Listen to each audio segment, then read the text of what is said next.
Porque às vezes o cara pensa, tá, eu tô aqui com um fundo de previdência privada que tá me rendendo, vou dar um exemplo, tá me rendendo 9% ao ano, e aqui tem um outro fundo que está rendendo 9,5% ao ano. Vale a pena eu trocar por 0,5% a mais ao ano, ou eventualmente por 1% a mais ao ano? Pessoal, é importante que a gente tenha o conhecimento dos juros compostos, e esse 0,5% ao ano, no final de 20 anos, pode ser simplesmente a diferença de um apartamento de 350, talvez até 400 mil reais, dependendo dos volumes que você esteja trabalhando. Cada mínimo percentual a mais, num prazo muito longo, pode realmente impactar dramaticamente na curva de patrimônio que vocês conseguiram acumular para a previdência de vocês. Meu nome é Alexandre Volvax, também conhecido como Stormer no mercado financeiro, e eu vou conversar com vocês hoje sobre um tema extremamente importante.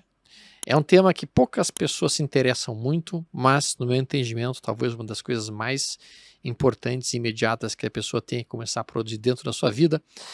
Nós vamos falar sobre um ponto, e aí talvez mostre para você como você pode, neste exato momento, estar perdendo dinheiro. Por que isso?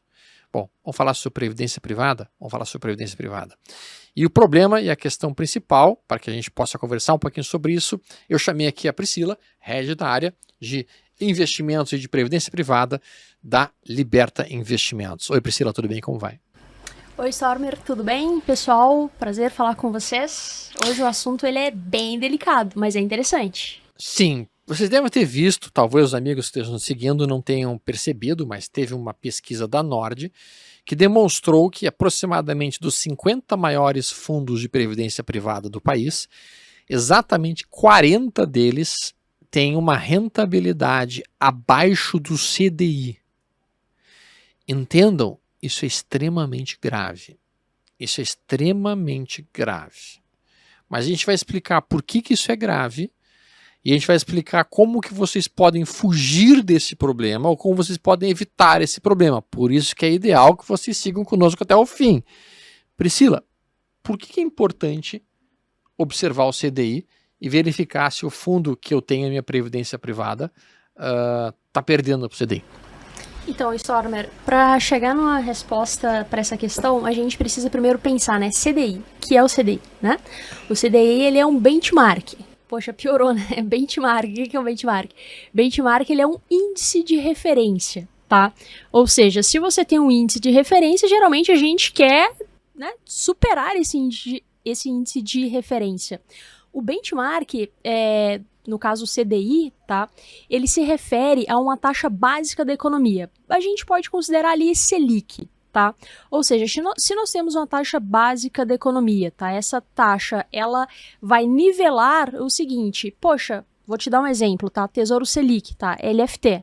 É basicamente a taxa definida pelo Copom, a Selic. Então, se você quer ter um investimento, você não pode aceitar, tá, um retorno abaixo dessa taxa, já que ela é uma taxa livre de risco e a taxa básica. Se você está abaixo dessa taxa, você está, teoricamente, perdendo dinheiro. Eu acho que teoricamente não, né? Na prática, você está literalmente perdendo dinheiro, né? Exatamente. E, pessoal, como que isso geralmente acontece, tá?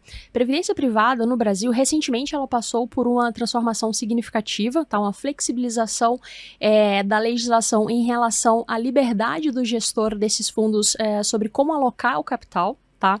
Então, geralmente, essas previdências mais antigas e principalmente as previdências de bancões, né, são previdências ali que investem em título público, a maioria o próprio LFT. Por quê? Porque como ela está atrelada à Selic, ela é sempre linha reta, né, reloginho. Então, geralmente, aquele investidor que fez a previdência há bastante tempo atrás, ele não tinha acesso ao conhecimento que hoje está disponível a respeito do mercado financeiro, né? Então, ele optava por um investimento mais conservador, mais tradicional, tá? E outro ponto, né, tem um detrator aí, que é o seguinte, a taxa de administração desses fundos no banco, ela é muito agressiva. Muito agressiva. Então, você já tinha ali um retorno de 80% do CDI, né, num cenário, assim, médio, tá? Porque geralmente é 70% por ali, né? Cruzes! Só dizendo isso, pessoal, vocês não estão entendendo. 70% do CDI é horrível. Não é ruim. Ruim seria ser bastante eufêmico, seria ser suave. 70%, 75% do CDI é um desastre especialmente se tu considerar isso ao longo de 5, 10, 15 ou 20 anos, que é o que nossas previdências privadas geralmente almejam como alvo, né?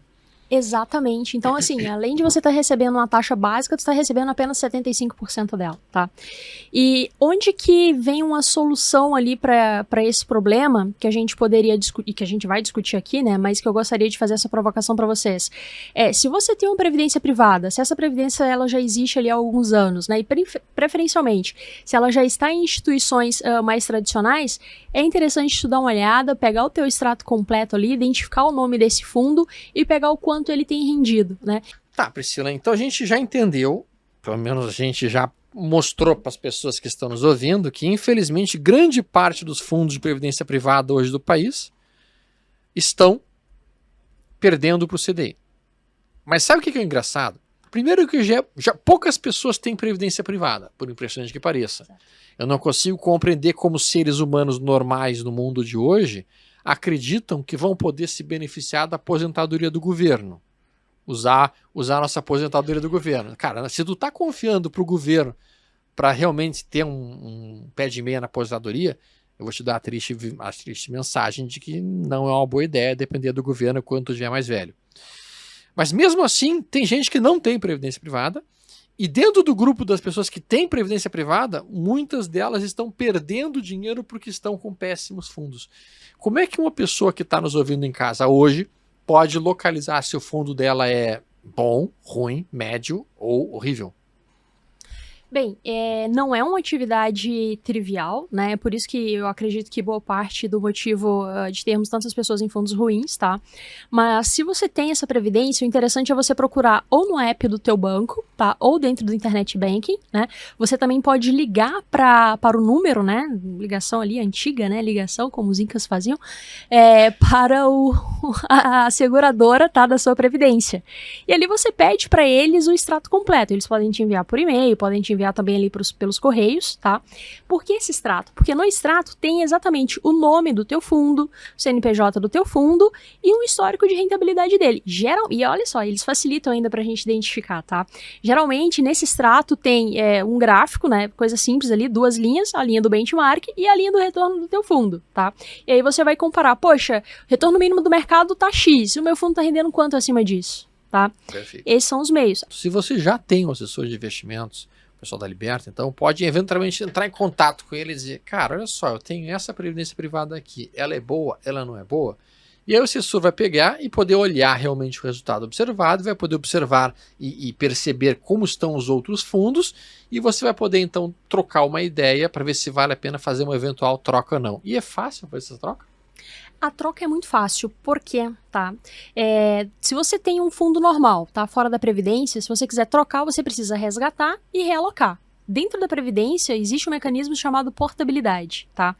Então, dentro da portabilidade, qual que é a jogada? Você pode migrar entre fundos e também entre instituições, ou seja, se você tem a tua Previdência lá na instituição A, onde você está insatisfeito por algum motivo, você pode migrar, né? Você pode portabilizar a tua Previdência para a instituição B, tá? Trocando de fundos e não envolve, por exemplo, a incidência do imposto de renda ou outras taxas, tá, adjacentes, porque você não está resgatando, você só está migrando de fundos. Tá?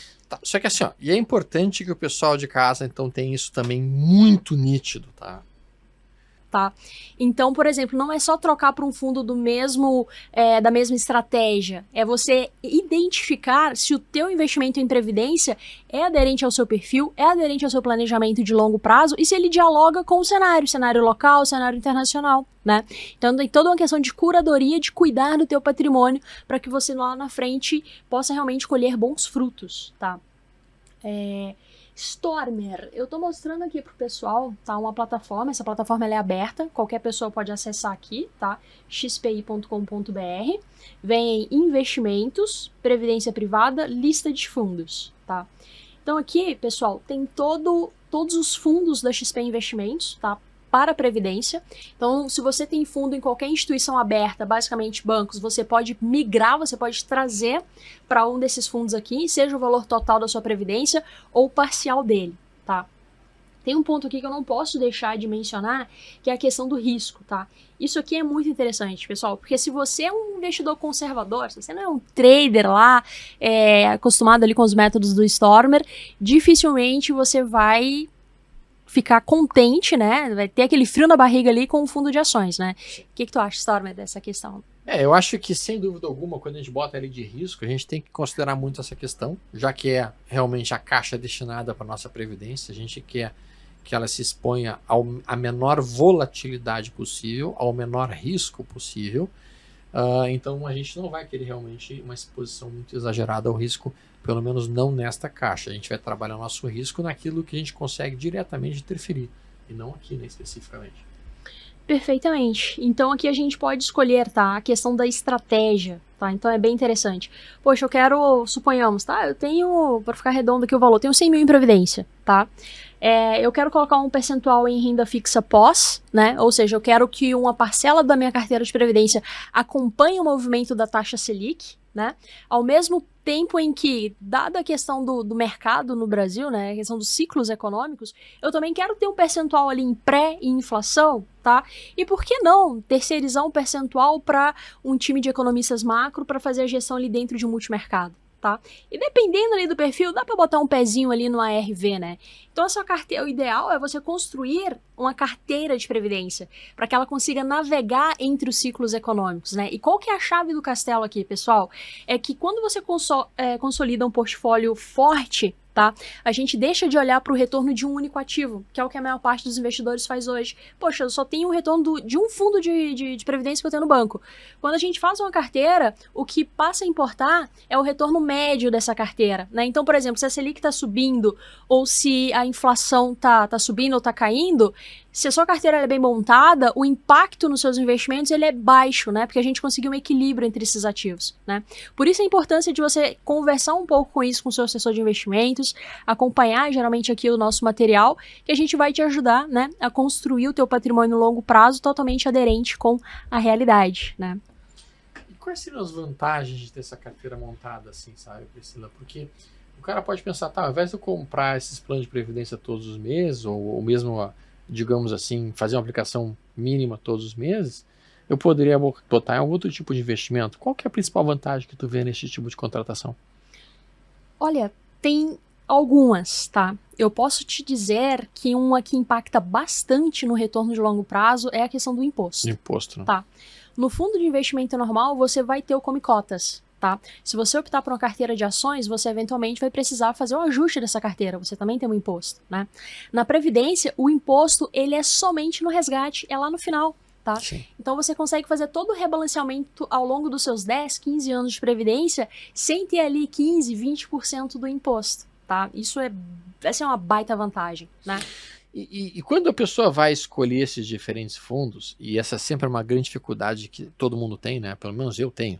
Quando eu vejo uma infinita quantidade de alternativas como essa, eu olho e congelo e penso, pô, tem um monte aí, como é que eu vou escolher qual dessas que é melhor? Como é que tu faz isso daí? Essa é uma pergunta interessante, né? Mas a ideia é sempre você olhar o perfil de risco, né? Cada fundo ele tem também um mínimo de aplicação e, assim, pessoal, é uma questão da liberdade individual, né?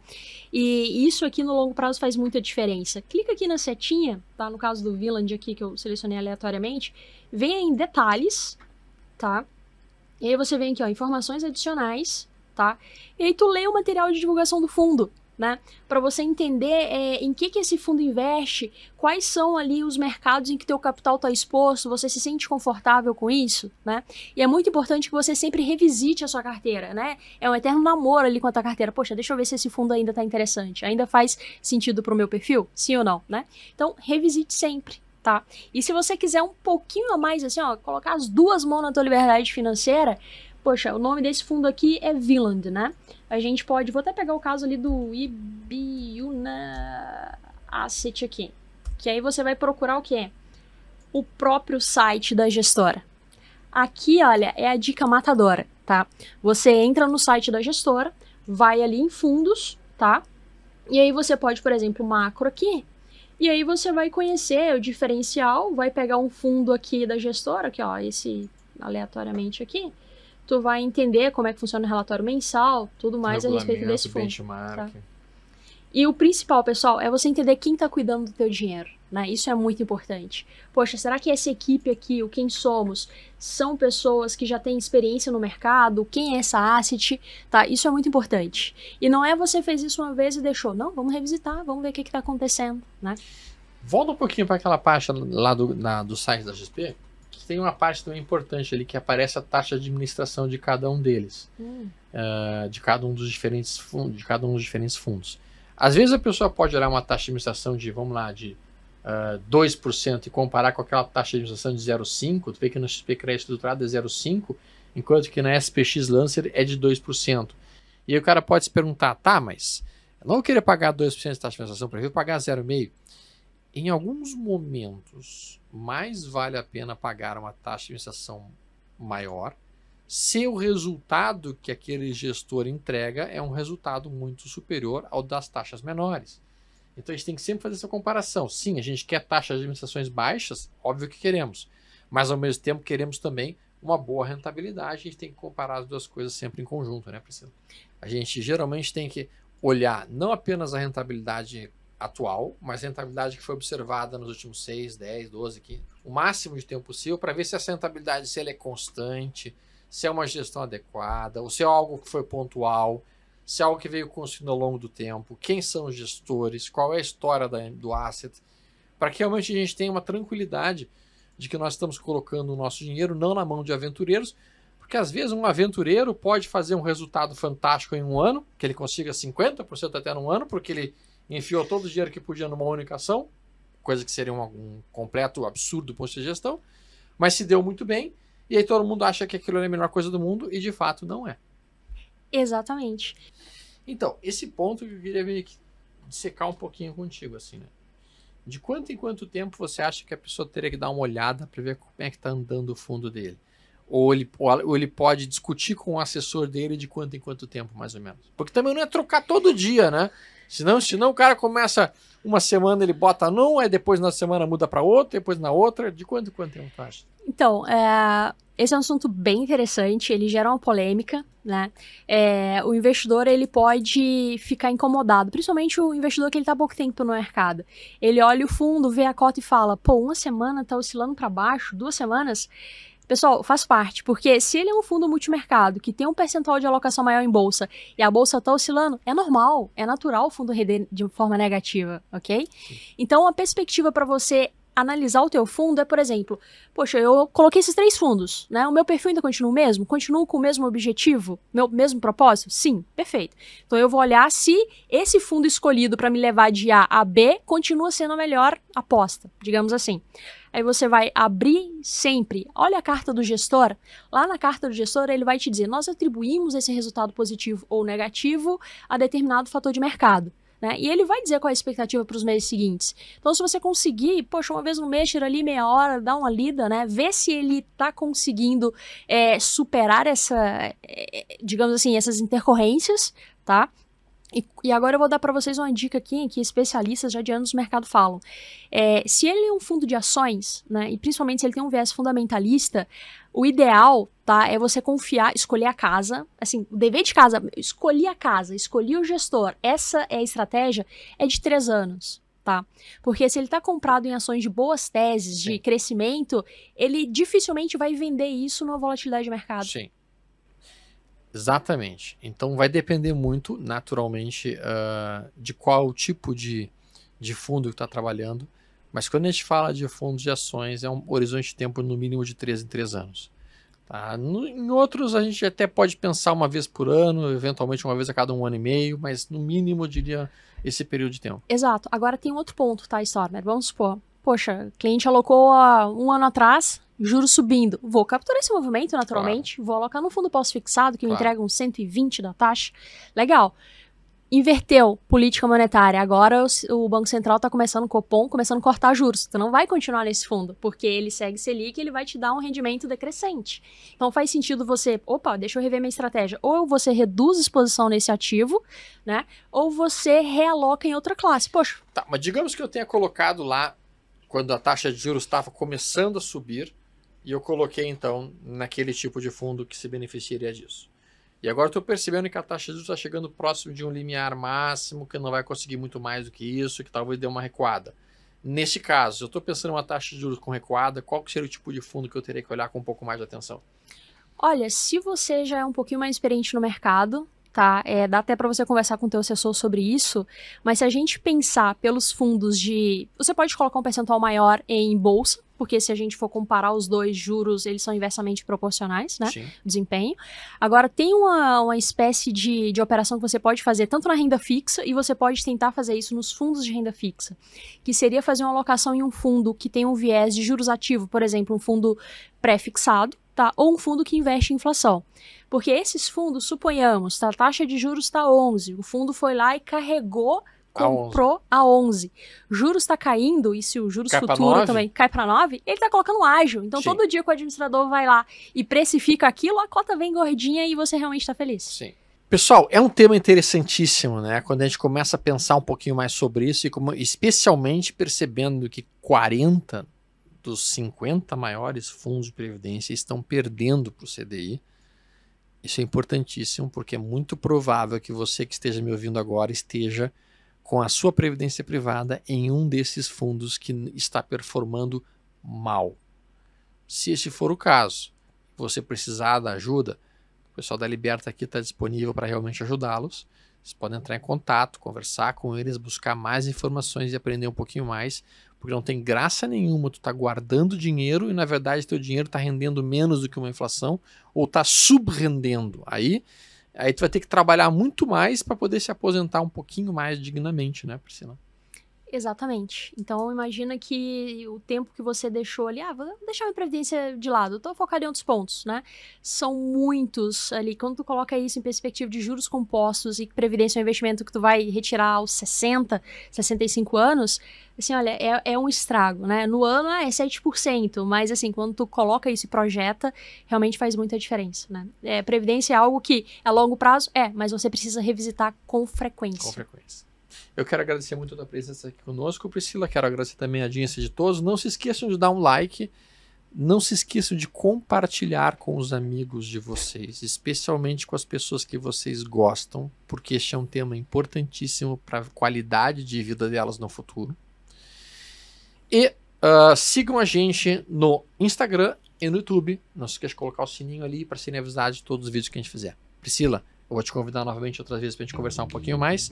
E se vocês tiverem perguntas, vocês podem colocar, inclusive, nos comentários, que a gente tenta responder por ali também. Curtiu? Comentem. Um abraço. Até mais. Abraço.